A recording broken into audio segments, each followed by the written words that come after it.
Well, it is my pleasure to introduce today's guest speaker, and I think he might win the award for traveling the farthest to be here to come speak to you. So thank you so much, Art, for coming. Art Enke is a co-founder at Cordial, an online templating platform with nearly 5 million users in 180 countries. I don't know if you heard that, so I'm going to say that again. 5 million users in over 180 countries. That's kind of a lot. The chances are, if you've ever been on Etsy, does anybody know what Etsy is? Yeah. If you've ever printed something on Etsy, invitations, something paper-based, chances are you've probably used Art's software. Cordial launched its web application on the Etsy developer marketplace in 2018 and quickly became a preferred integration partner for Etsy digital listings. Art's background is in technical SEO and e-commerce, and he has led several teams for various digital marketing agencies, working with brands such as Home Depot, PXG, Mission, Infusionsoft, and many high-growth clients. He attended Snow College, so we're really excited that he's alum and coming back, and later graduated from Colorado State University with a BS in Business Administration. So please welcome Art Enke. So I got a lot of memories here. I started at Snow College, like Russ said, when I was 18 years old, in 1994. There was no internet back then. You guys have such an advantage because you have like so many resources. And my goal today is to tell you about this business that my wife and I started in 2017, and then also kind of give you. Actually, I really want to introduce you to this concept of software as a service. What is SaaS? Does anybody here use a SaaS product? Most likely you do, but you may not know. So, yeah. Software as a service really could be described as solution as a service. I want to tell you about software as a service, what it is, and the opportunities that surround it. And like I said, in the 90s, like there was nothing. And when I went to Colorado State University after Snow College, I really learned to love this business model. But when I graduated, it was around the time of the .com bubble burst. You guys probably don't know about that. But in late 2000 or late 90s, around 2000, 2001, a whole bunch of startups failed because they had all kinds of funding. It was like people were throwing money everywhere at startups, and you guys remember? So starting a software company was extremely expensive. You had to have you'd have to have a room full of servers, physical rack space where you could actually have capacity to serve like a large audience. Nowadays, you just use AWS, Amazon Web Services. We have, I'll tell you more about that, but software as a service is a really awesome business model. Focuses on pain. You guys mentioned pain already. And I love the fact that you guys are like, you have a forum that you can gather feedback, because that's really critical. So when you build a product, a lot of times you start with an idea and you think you know what your customers need, but really it's more like this, right? Your user, you just don't care about all the fancy features. As a developer, and I'm not a developer, but I often will say, oh, I bet so-and-so will love this product, this feature, but in the end, you have to really just like pay attention to what people want, and that's the key. There's so many mechanisms to track this. This is NPS, Net Promoter Score. I was just logging into my software dashboard this morning, and I got the NPS thing. Has anybody filled these out before on a product? Yeah, this is like the standard for like if you're gathering feedback, how likely are you to share this product? So just to back up, I'll tell you about how this business started. So like Russ said, we have almost 5 million users. These are not monetized users. We are coming up with ways to think about monetizing them. Like, even like $1 a month would be awesome, right? But we do have 6,000 paying customers who do pay the bills. Some of those shops are very, very large. And how we got into this was my wife, Heather, was selling, back on 6, 7 years ago, she was selling these editable templates. So like Acrobat Reader gives you like these fillable forms. Well, she was using it to sell like birthday party invitations. And at the time, there were only like a handful of people doing that. And as she got into this, she could see this was really, really good. This was really lucrative. In fact, one of her digital listings sold over 2,000 times in 3 years. That was a 3-year period. But this is like an $8 or $9 digital item, brought in $15,000 in revenue. So that got my attention. I was like, hey, this is really, really awesome. There's a big enough market here where, what if we can make this process better? Because during all this, during these sales, during this period where she was doing really well, she could see other competitors jumping in. People who were learning the software, who were learning Acrobat. But the problem was Adobe Acrobat does not give you much flexibility. Anybody, have you used Adobe Acrobat? It's cool until you need to move a picture, or you have to if you want a clipping mask, or if you want layers. Change anything. Right, change anything, yeah. Yeah, so graphic designers hate it. End users don't like it either. So this is the first core group that we had together where we just started creating their product. And this is part of an electrician's office. We shared this little cheap space, and the electricians would come in at 5 in the morning, do their thing. But we had most of the day to ourselves. So it was cool. It was really cheap. But the team now, we have 14 people, a mix of contractors, part-time support people, developers, accounting. I hired my first operations guy who is helping us kind of get to the next level of kind of where we want to grow. This is the space. It's a really cool place, but it took us a lot to get here. One of the secrets here is that we have an overseas team in Ho Chi Minh City, Vietnam. And if anybody here is fluent in Vietnamese, I would love to speak with you because it is really hard to communicate with this team sometimes. I hired this girl, Annie, up here in the front to help us with this, but part of the reason we're able to get a lot of features built and build a big audience is because we have this team working. It's really nice because we put in our tickets during the daytime and then they work all night long on these tickets, and it's a really smart way to work. We try to collaborate as best we can. Super funny story, Annie and the girls in Ho Chi Minh City, they have the biggest crush on Trevor. He's our back-end engineer. And every time we get on a video call, they just get so flustered and happy. And then the guys, it pisses off the guys in the room. The other guys are like, what, It's really funny. But we love working together. We love working with the team. So let me talk about this slide for a minute. When you build a product, especially software, really any business, you can't really deliver what you think you're going to deliver. So it always looks like this. On the left, beautiful drawing. You have a great idea. You have interested buyers. But by the time you get through the funnel of building this thing, it often looks like a 3-year-old drew it, right? So I'm going to tell you about another secret, something we did really well. This is Tara in the middle. Tara is a really great resource for us, and Celine, my daughter, will tell you, we always talk about Tara.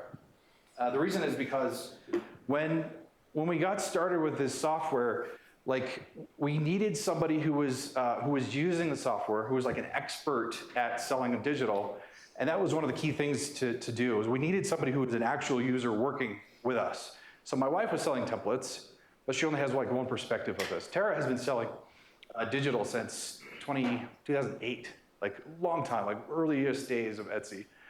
And how I found Tara was I was just going on YouTube and I was just searching our brand when we got started. And I kept finding this shop that would outrank us. All her content was above ours. And we're like, who is this person? And she was a major advocate. She was using the software. She was talking about it. She was creating content about it. And and I looked on our Facebook group, and I was like, she's here in Arizona. So I reached out to her. Within 2 hours, she responded. I was like, she's fast at responding. She's really good at the product. She knows everything about this. So I was like, we need to hire her. She wasn't willing to, she couldn't work 40 hours a week. But one of the takeaways you should take today is just you do what you can with what you have. And so Tara was like, well, I said, could you work any hours at all for us? Can you just get on a phone call once a week? And eventually we got her 30 hours a week. So what Tara does is she gets in the product, she uses the product, she gets support tickets from customers, and then she helps the developers figure out how to get this to work. So I want to talk about APIs. APIs stands for Application Programming Interface. This was the opportunity we took advantage of with Etsy. By the way, has anybody ever looked at any other APIs? Are you familiar with that phrase? Like the Shopify API? It's just one of the key things. If you're interested in software, there's a plethora of APIs out there. There's there's hundreds and hundreds of APIs available right now that you can go build your companies on. And this is the good thing. I mean, I was just talking about how I was here in the 90s when there was no internet. Right now, there's APIs, there's hosting, there's everything you need to start a software company. And we took we built our application off of the Etsy API. Now they're on V3, which is a little better than the last version. But so what's cool about Etsy and Shopify and Weebly and Wix and Squarespace, all these other companies, they have these APIs available. They want you to build apps for their marketplaces. And we decided to do this because you can become a big fish in a small pond. One thing that I learned early on is to not try to sell features. Like, so you saw the photo of like the cat and features. Like when you sell your product, when you talk to customers about it, you don't want to dwell on like, hey, I have this really awesome feature-rich thing, and it'll has all these tools. It'll integrate with your system. People don't care about that. What people want is a functional MVP. So I want to introduce this concept of the MVP. MVP is a minimum viable product that you need to start your company. So everybody wants to be, right, Bruce Wayne on the right, but when you start, you kind of look like that. You're kind of pathetic when you start. I love this illustration of an MVP. When you start selling your product, you don't want to create the one on the left. The one on the left illustrates like, okay, if I need to get around campus at Snow College, I can't use a tire. That doesn't help. But can I ride a scooter? Yes. Can I ride a longboard? Yes. You need something that works from day one. And then over time, you can expand it. You can make it better and better and more feature rich. So here's an example of something people sell using our software. People go crazy with the unicorns, mermaids. You'll see tons and tons of invitations. Labels, like product labels. People use this for like, self-editable templates. Baby shower invitations, Airbnb. Here's somebody selling sorority templates. In fact, I think she is the sororitytemplates.com. This person's really cool. What our software does is it just gives the buyer the ability to go in and quickly and easily edit and purchase templates, right? So that's an example. I want to get into some of the blue sky thinking with software. Like I said, there's a lot of euphoric moments with software. You can do really, really well with it. You can also just get crushed by this. There's really mostly it feels like this when you're kind of navigating this journey. There's really no like long period of time where you're just like, yes, this is going to be a $1 billion business or a $100 million business. It just never happens. Realistically, it's like this. Elon Musk said, starting a company is like staring into the abyss and chewing glass. Elon says that the staring into the abyss part is like as a founder, you really could screw up. Like I can go in and I can make the wrong decision. I could kill the company with one decision. We might launch an integration in the wrong marketplace. We might put too much money into a certain feature we think is going to do well. A lot of things.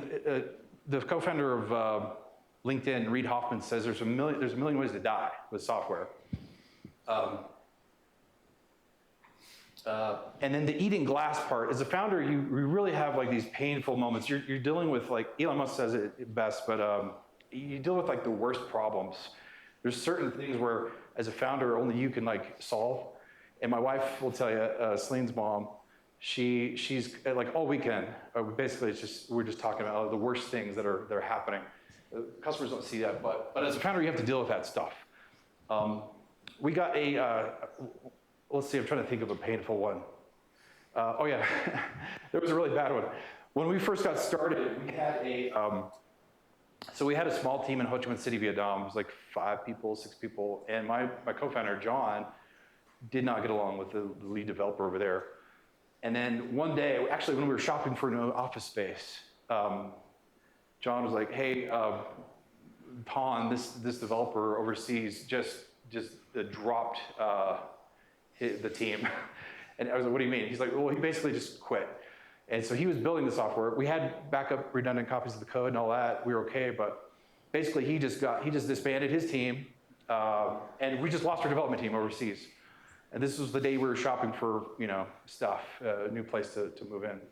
That was a very hard day, and that was, the only way that was resolved was we had to go to our lead developer who was working on that project, not the manager, but the second best guy.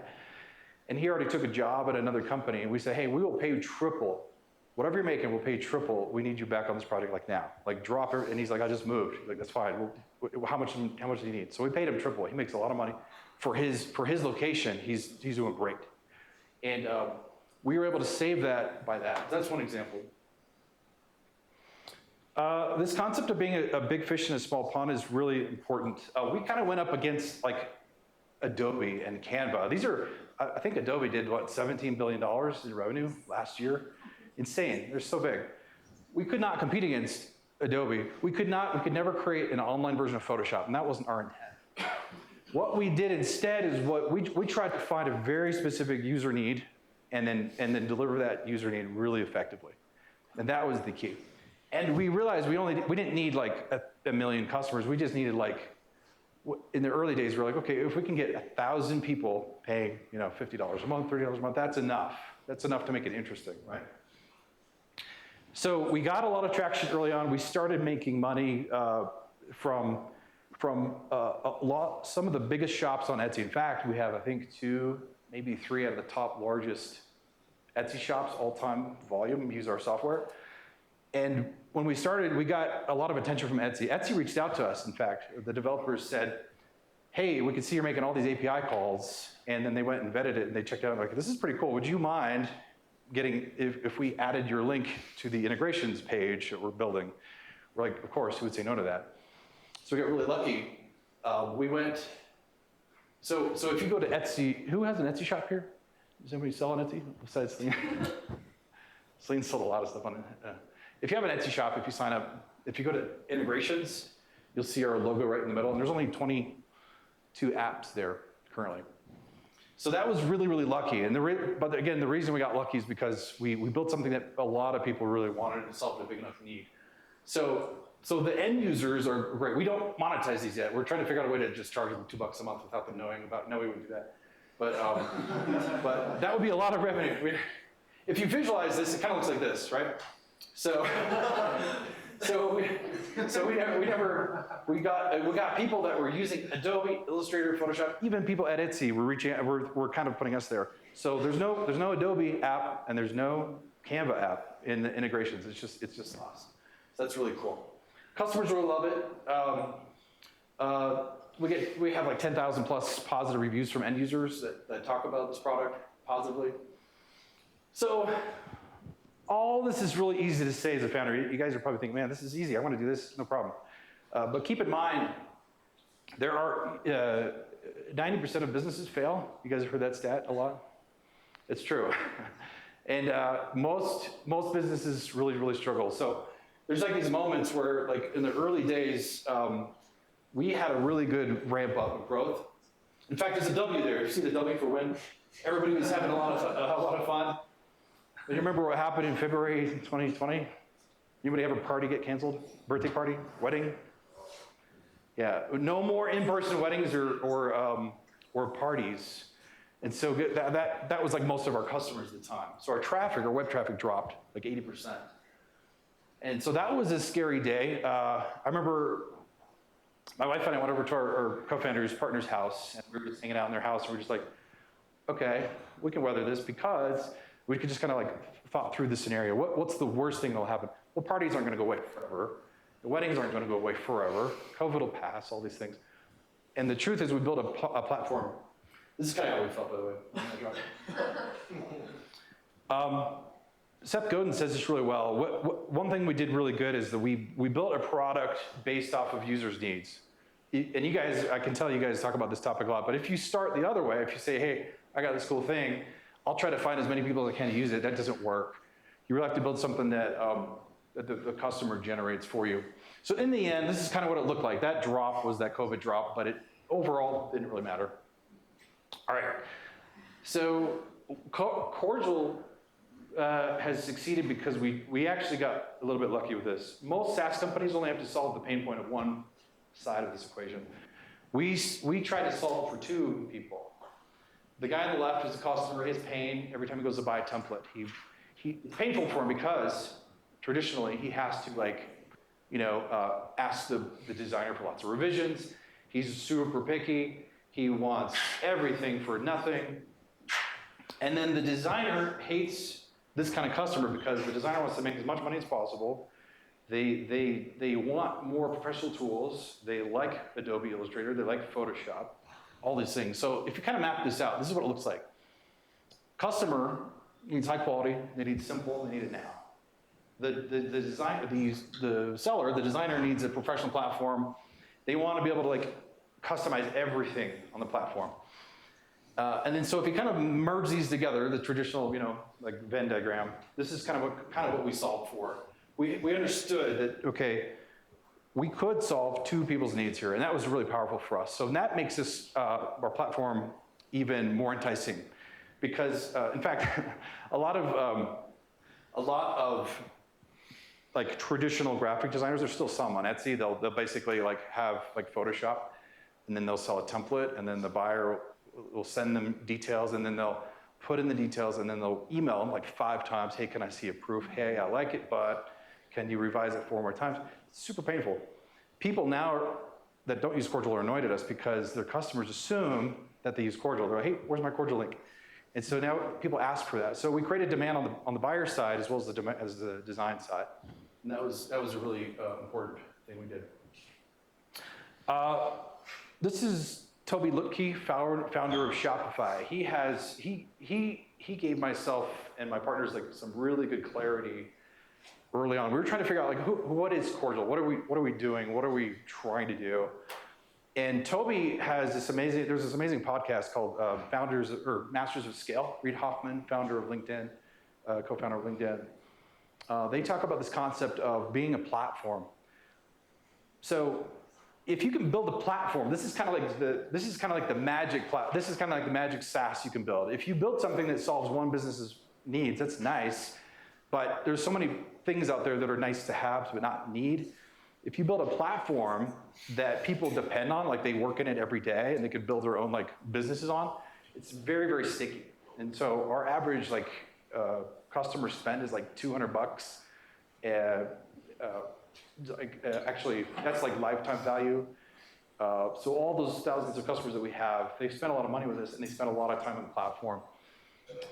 Here's a good example of this. Anybody here have a Rivian? I really want one. Rivians are super awesome. Rivian built a literal platform. I love this. I believe in this company because not only do they have they didn't just launch a truck and an SUV, but they built a platform that other companies can build things on. So just think about that. If you build not only a software that you could sell to businesses, but you also build a software that other software companies can build on, now you just extend your ability to, you're just ensuring you're just hedging your bets, or you're just maximizing your chances for success. So Rivian does this. In our neighborhood in Phoenix, we see a lot of these now. This is the Rivian. It's not the same chassis. That's a different wheelbase, but same concept. They did a deal. Well, they signed a deal with Mercedes. I think they canceled that one. But anyway, the concept is build a platform that your competitors can build stuff on, which is really cool. Here's the value proposition well, yeah, I can talk about this. So, like I said earlier, if you focus on the features, nobody cares. This is what our customers want. The designer wants to do what this guy named Lucas, he sells digital templates. He started out on Canva. Now he uses Cordial, and he has a success story. He's able to live, have passive income and all that. Here's a few customers. This is Diane and Danielle. They met on our Facebook group. Diane on the left, she lives in San Diego, and then Danielle lives in, I think, South Carolina. But they just met over the Facebook group. They're pretty competitive. They're very competitive in nature. But they answer all of our newcomer questions for us. Instead of us having to monitor a Facebook group constantly, these ladies are constantly in there just helping people out. and they met and they went traveling. So every year they go traveling, like, I don't know where that is up there, but every year they get together and they go hang out. We have our first millionaire customer now. Actually, we have 3 of them, but this is the first lady that hit $1 million in revenue using our software. And the reason I point this out is because like in the early days, you know, my wife had a successful Etsy shop. It was tempting to just take this software for ourselves. It was tempting to say, okay, hey, let's just, you know, we could use Fiverr, we can go hire graphic designers all over to just pump out designs. We could have 10,000 designs in a year, we could just sell. But again, it occurred to us that we could have a much farther reach if we build this kind of platform. So the opportunity was, now we got like the big shops who we don't have to work. They do all the work for us.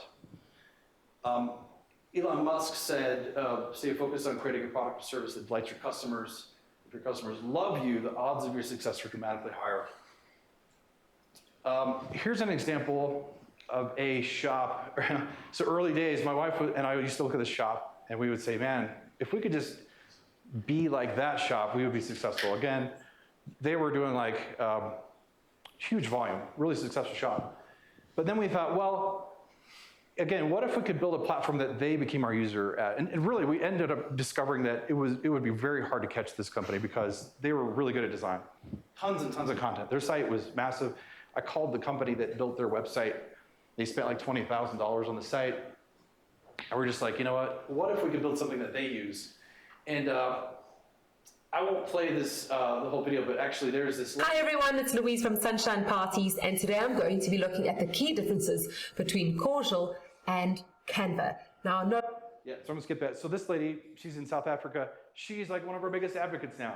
So we got her, one of the people that we wanted to be like, we got her to be one of our biggest advocates on YouTube. And she's super cool. So this is the software. This is kind of some of the things that, that the designers like. They love to be able to control everything about the design.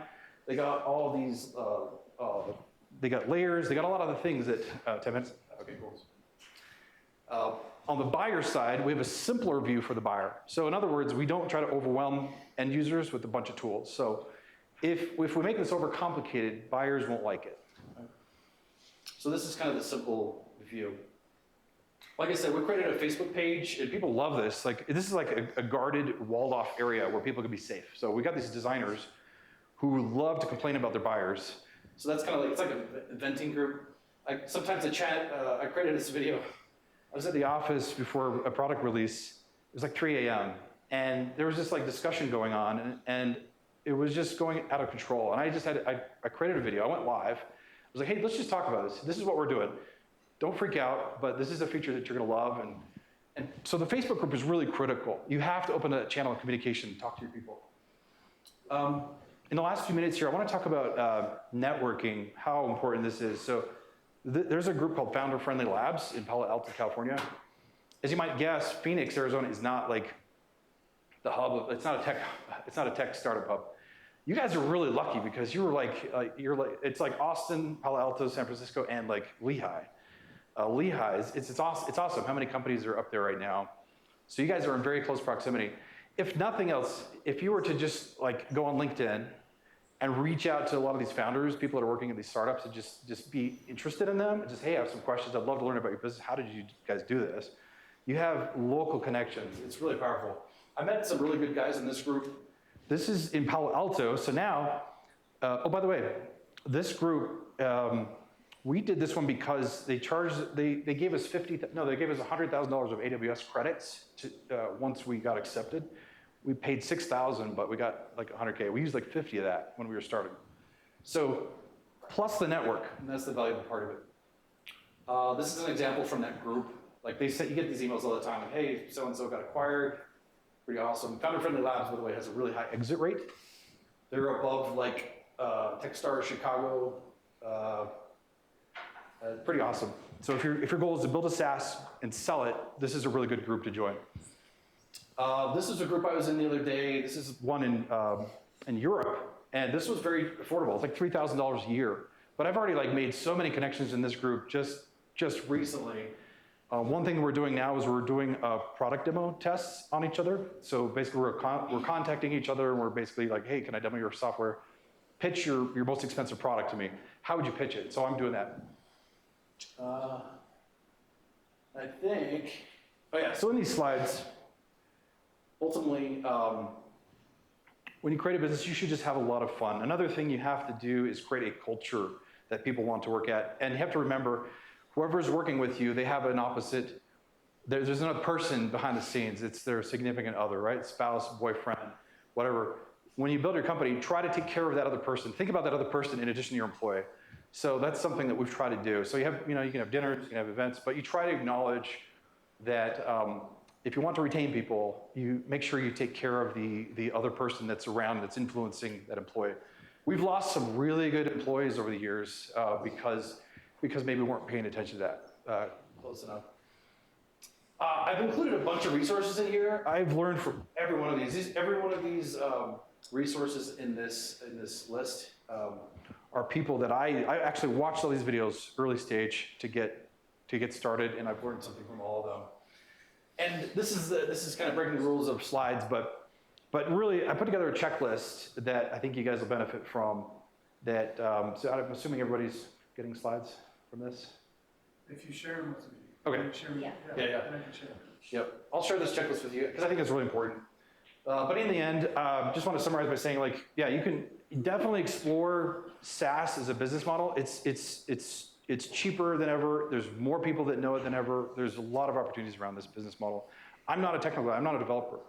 But one of the best things I did was I teamed up with a technical co-founder, and then we were able to find people that use the product, and we were able to create the product for them. So there's a lot more to this story. But I love the statement from Elon Musk. Just ultimately, do something big. We never ever thought we would be doing this. We just thought we would have something very simple, but it's kind of grown into something much bigger than ourselves. And so I think this advice is really great. And I think that's it. Thank you.